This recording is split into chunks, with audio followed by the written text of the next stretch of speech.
there really is value of listening to customers. I believe that we've seen through open innovation and crowdsourcing that a lot of smart people exist outside of your company, and if you know how to tap them and bring them in and grab their ideas and provide something worthwhile back to them, that everyone can win.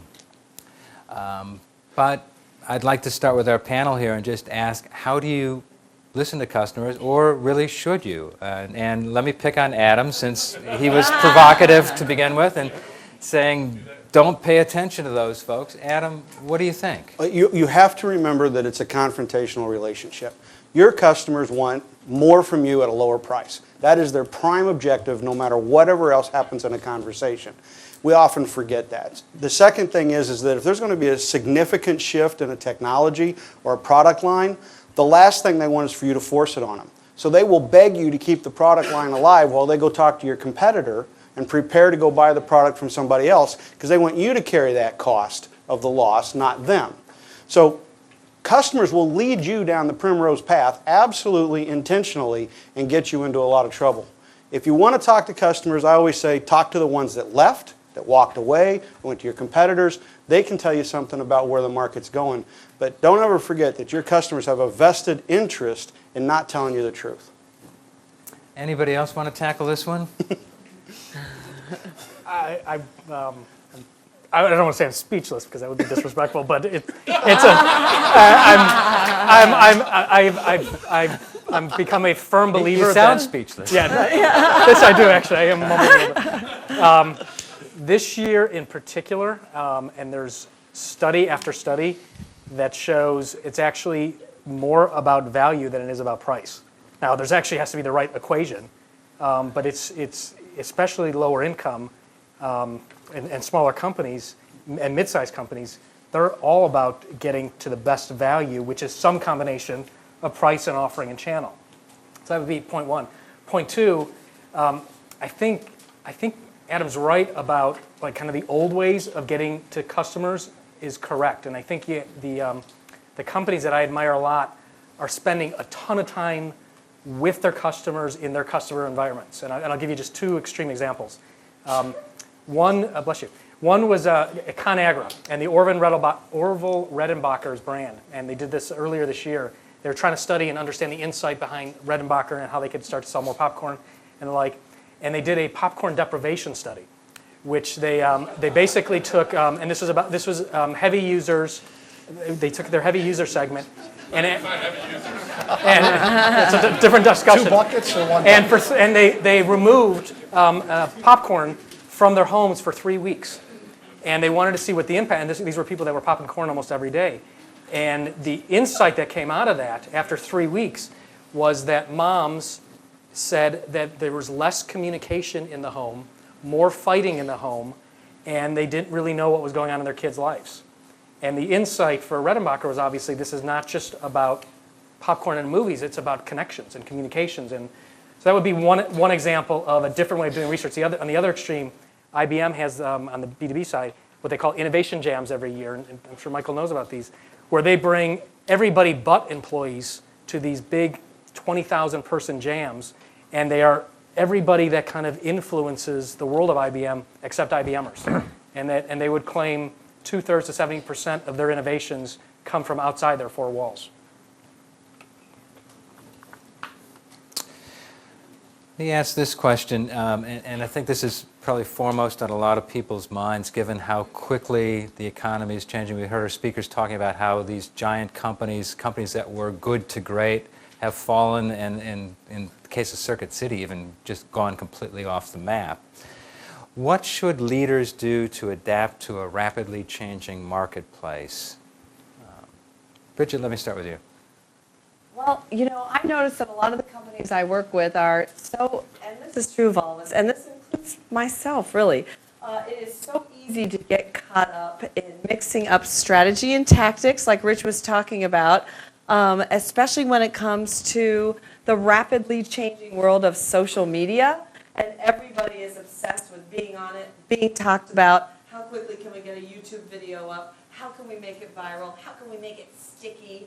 And I feel like everybody is focusing so much on the changes that are occurring online instead of looking at like the 5 changes that I had up on the screen, the 5 global demographic shifts. Because if we could just get our periscope up a lot higher and we could see what's going on with people in the world and how are they changing in major ways, those changes are what drives their wants and needs. And those are a far better long-term projector than anything else that you can see in the space of a computer screen. Anyone else want to weigh in, or I'll move along to another one? I'll just one piece of advice. It's a little bit more near term that we've been giving to our clients over these last 12 months, and I think it goes into 2010, is protect the core. And I think there's this continual chase. I talk about share of wallet versus share of wallets, and there's this continual chase after the new customer. And I think a lot of companies do not pay enough attention to their current customers, and the incremental revenue and, more importantly, margin that we can get by just selling a little bit more to current customers far outstrips anything we could do in terms of acquiring a new customer. And so this constant chase for new, I would argue, chase for more share of current wallet first, especially next year. Rich, let me ask you a question. You're talking about strategy, and right now a lot of companies are under incredible pressure. We've got the pressure of being in this hurried up economy, this global economy where things are happening instantly, but we've also got companies that are under great stress because their top line is actually shrinking, the bottom line is perhaps even negative. So how do you execute a major initiative and actually carry it forward when basically what you're trying to do, like the fellow at Pfizer, is survive? Right.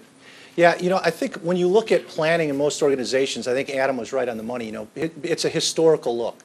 And the way I see strategy being developed in a lot of organizations, if you bought a car this past year, you wouldn't go in the next year to the dealer and say, can you rebuild this car for me from scratch?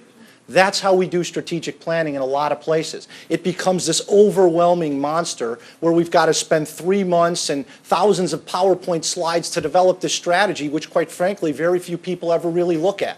So I'm much more of a fan of this whole idea, Michael, of a tune-up. So you develop a good strategy and a good plan, you think through the customers, the competition, the market, and then you should be tuning it up on a monthly basis. Jeff Bezos at Amazon.com, he said they spend 4 hours every Tuesday discussing strategic issues at his level and the rest of the levels in the organization. Not operations, not budget, but strategic issues, 4 hours every Tuesday. They're in a hyper-competitive environment, very fast-paced. So if we turn strategy from that annual pilgrimage to more of a dialogue, then I think you can anticipate and respond to and maybe even get ahead of some of those changes. I've got a question here for all 4 of you, and I'll just start with Adam and go down the row here. But how do you think business will be different 5 years from now? And I think we're primarily talking about U.S. business.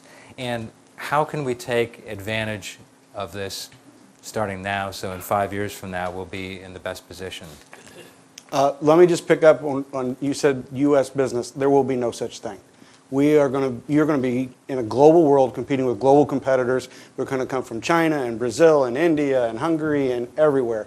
And I don't really care what business you're in. They're going to be infiltrating your marketplace, offering products and finding ways to strip the value out of that. And if you aren't prepared for that level of intense competition, you won't survive. And so to be prepared for it, you have to be ready to adapt on your value proposition very, very quickly. I don't see any way in today's modern world that you can create entry barriers or try to create these defensive barriers that were talked about in the 1980s. That was all put out by Michael Porter, and it was all based on studies he did from the 1940s to the 1960s. Like I said, today your product is more likely to be obsolete before the patent comes out than anything else. So the only trick you have is to learn to be extremely agile and be able to move very, very quickly to the places where value is generated. Bridget? I see a world where companies are becoming so hyper-specialized that I envision that there are going to be a lot more interesting partnerships between non-competing companies who realize that they have something to offer each other and they can leverage each other's resources. For example, there's been a very interesting partnership between Philips Electronics, which is huge, based out of the Netherlands, and Swarovski crystals. Swarovski wanted to break into the electronics accessories market in many parts of the world, like Asia. Young women decorate their cell phones like Las Vegas showgirls. You know, they've got all kinds of bling and earrings hanging off them. Swarovski wanted a piece of that. Philips wanted a piece of the feminized world of electronics because they're not a feminine brand. So they partnered together and created a whole new category of electronics. MP3 earbuds that look like dangle earrings and all sorts of interesting things. And they're leveraging each other's strengths to tackle new markets. And so as so many people become so good at so many things, I think bigger companies are going to realize it might be smarter for us to just partner with somebody who's strategic and non-competitive. Yeah, Michael, I think anybody that tells you they can predict what the world's going to look like in 5 years is out of their mind. You know, I think the reality is we can do scenario planning, and I'm with Adam. I think that's an important piece. What do the different futures look like? I think that's a good, productive way to take it. But I think the reality is for most of us, with limited resources, we've got to be able to say, no matter what the world's looking like, do we have the competencies and skill sets to adapt mentally to what's happening? Or are we going to say, like Adam said, you know, with some of Porter's models, that we're just locked into these mindsets? We've got to be mentally agile enough and prepare our people skill-wise and learning-wise that they can change and adapt to whatever the world's looking like at that point. To be additive, 40% of the U.S. will be non-Caucasian white in 5 years.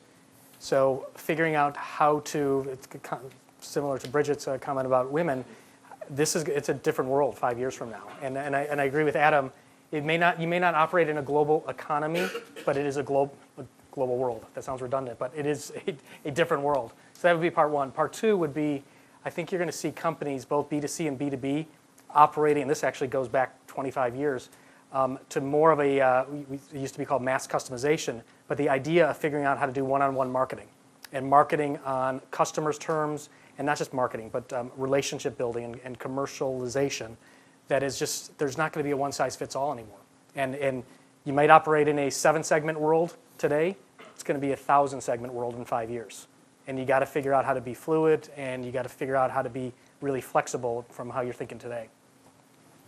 Now, our panel kind of breaks down into two groups here. We've got a couple of authors who are writing about strategy and a couple of authors writing about marketing, but I think this question still applies to all four of you, and I'm combining a couple that have come from the audience, but it boils down to this. Companies often just plain get it wrong.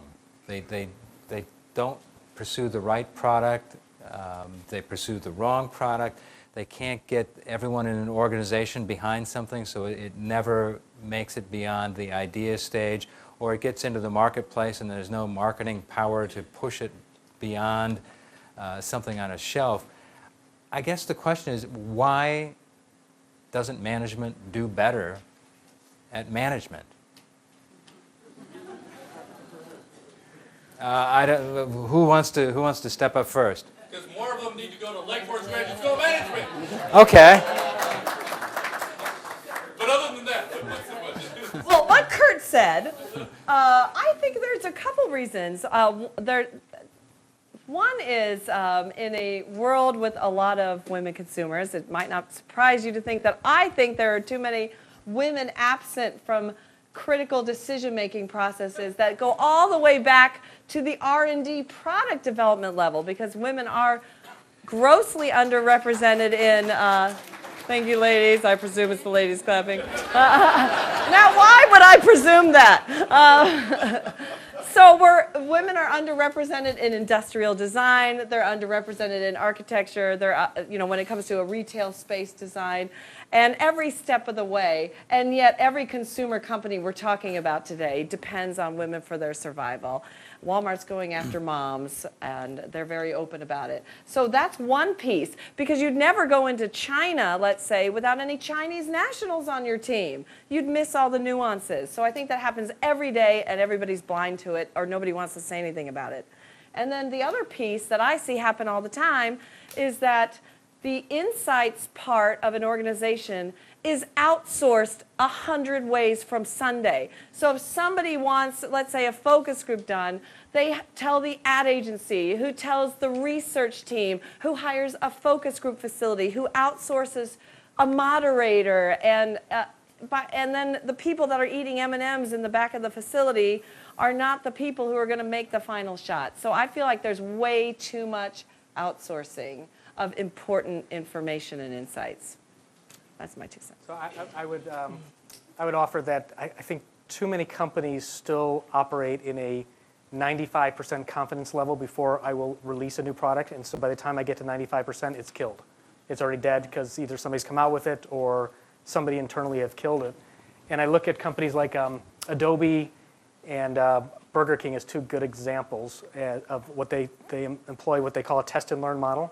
And so they're willing to release a new product or a new service when they are at about a 60% confidence level. And then they are in this mode of rapidly testing and learning and improving upon whatever the offering is. So when Burger King introduced the Whopper bar, and when Adobe introduced the smart, what's it called, the suite? What is it, just like a year ago? Creative Suite. They launched it, and they actually said this is in effect a beta version, but we're releasing it to the masses, and you help us co-create, and you help us get it to the 90% confidence level. And so these companies are just releasing things a lot quicker. They're using insights as their kind of their backbone, but then they're letting customers and consumers help take it to the finish line. I think we're in an action-dominated world. And the reality is people do not take time anymore to stop and think. Personal lives and business lives. We do not take time to think. We're too busy running around, doing this, doing that, and we associate activity with success. And there can be nothing further from the truth. If you look at the really accomplished people in all disciplines, not just business, but people took time to think about what their work meant to them and what their work was going to mean to other people. And if we don't take time, and you don't book time in your Palm Pilot or your iPhone or your calendar, you are depriving yourself of getting better. We've got to take time, book time in your schedules to think about your business. I think that's the key. Adam? Well, I think they did a really good job.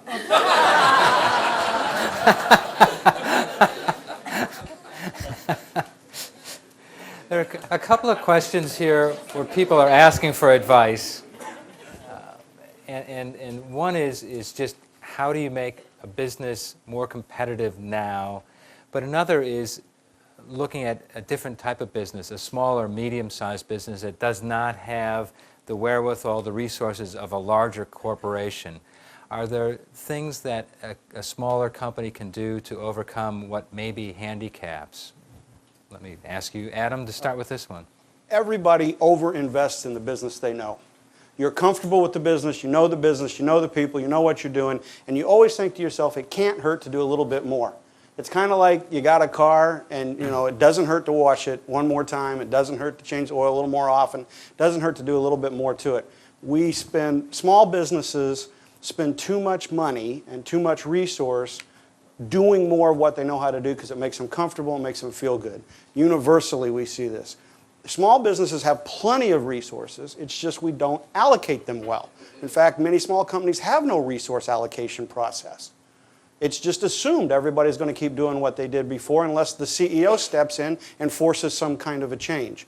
So the biggest thing that small and medium-sized businesses have to do is get to where they spend less money on what they know, which is usually driven because they're comfortable with it, and start putting more time, more money, more energy, more of the people's thought processes, as Rich said, into thinking about how we're going to go do other stuff. Bridget? My thought is that if you have a small business, you need a big personality. The smaller your business, the bigger your personality needs to be. And you might as well just let your freak flag fly, because why not?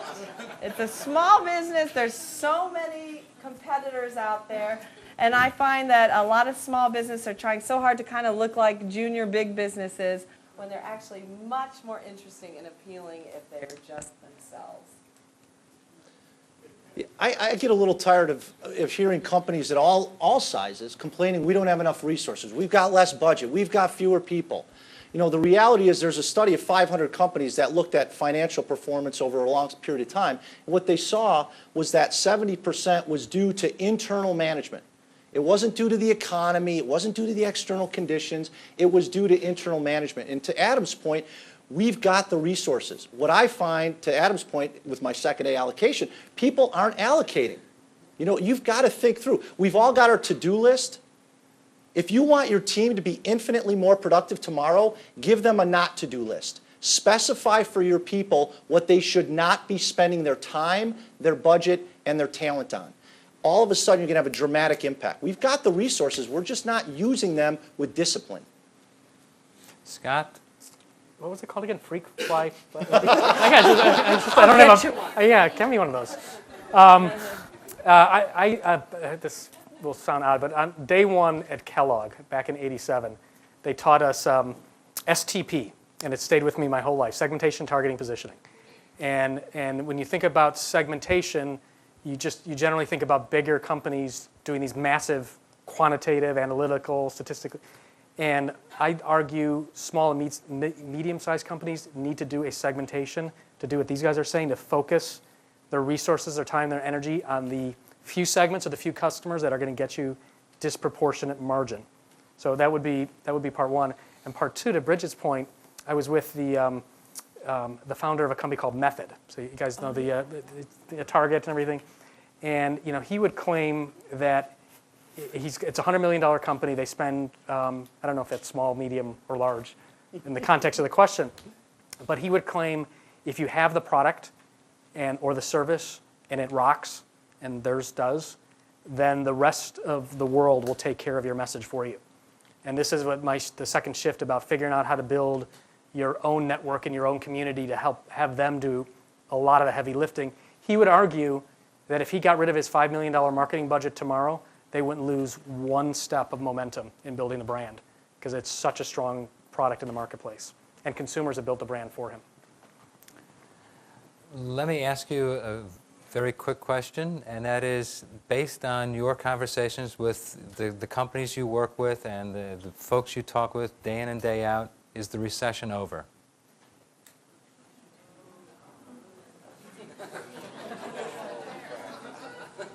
What would it mean for the recession to be over? How would you judge? I mean, what's the goal or the target that says the recession's over? Are we in a period of economic growth?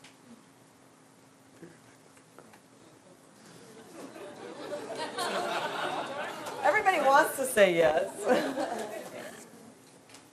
So I think it's going to be turbulent in 2010. We're seeing in our business, which is consulting, which is actually an interesting barometer because we cut across all sectors. We've had a record Q4, but the projects are different. And I think the reality is the world has changed forever. And I think CEOs in particular are, I don't want to say getting more conservative, but they are being much more strategic and sharper and smarter about where they're placing their bets. And so the focus of our work is like, I only could place 2 or 3 bets in the next 12 months. Help me figure out, because that's really what's going to pay the day. And then part two is some companies are doubling down on brand and innovation. And I know I'm leaning a little bit more to that side of the equation because there's been tons of studies done, a recent one by British Financial Institute, that shows a 5x increase in performance of those that continue investing in innovation and brand once you come out of a recession. So the ConAgra's one that's doubling down on innovation. Their total belief is if they continue to do what they're doing, they're going to kick P&G's and General Mills and Kraft's behinds. All right. The rest of you, are we out of the recession? I think the reality is, if you can answer one question, the recession shouldn't be a major impact in your business. Are you providing differentiated value to your customers that they will pay for? Stop worrying about the economy as a whole. You know, if my son's class scores, he's 6, if all the class scores are a B and he's an A, I'm not going to run around going, oh my God, the whole class is at a B. He's an A. That's what I'm focused on. Focus on your business and adding differentiated value that people pay for. The media does a wonderful job, not Business Week, the media, more CNN. More CNN, Okay. of driving this whole thing. We're in a recession. As Adam pointed out earlier, there's a lot of companies making money hand over fist today. Be one of those companies. What about Bridget What or he Adam? said. What he said. Okay. And Adam? Was that my freak flag there? All right. The problem with words like recession are that they were all invented in the 1940s, 1920s and 1940s, related to a different kind of an economy. And they mostly were related to a manufacturing industrial economy, and that's gone. You don't make money in an industrial way anymore. That's the problem at a GM and a Caterpillar and a John Deere and all those places. The value isn't ascribed to having big manufacturing plants and people running stamping machines and things like that. In that old economy, you know, put some money into it, get people back to work, and we thought in that macro context. That macro context is valueless in an information economy. In an information economy, somebody can strip your value out from a very distant point. So now I come to where Rich is, which is saying that if your strategy for the future is to wait for the recession to go away, good luck. That's not going to get you there. I mean, you really have to start saying, what am I going to do? And we're seeing that, you know, if you're at Amazon, if you're at Google, you're at Apple, this isn't a recession. Life is good. And that's what you really have to do. You have to position your company to go where the value is so that you can make that money. I've got one last question, and this is I guess a yes or no question for each one of you. Are your books downloadable? Yes, mine is from Amazon. Only for if you buy it for Kindle. Yes. Yes. All right. I want to thank all 4 of our panelists, our authors here. They were spectacular tonight.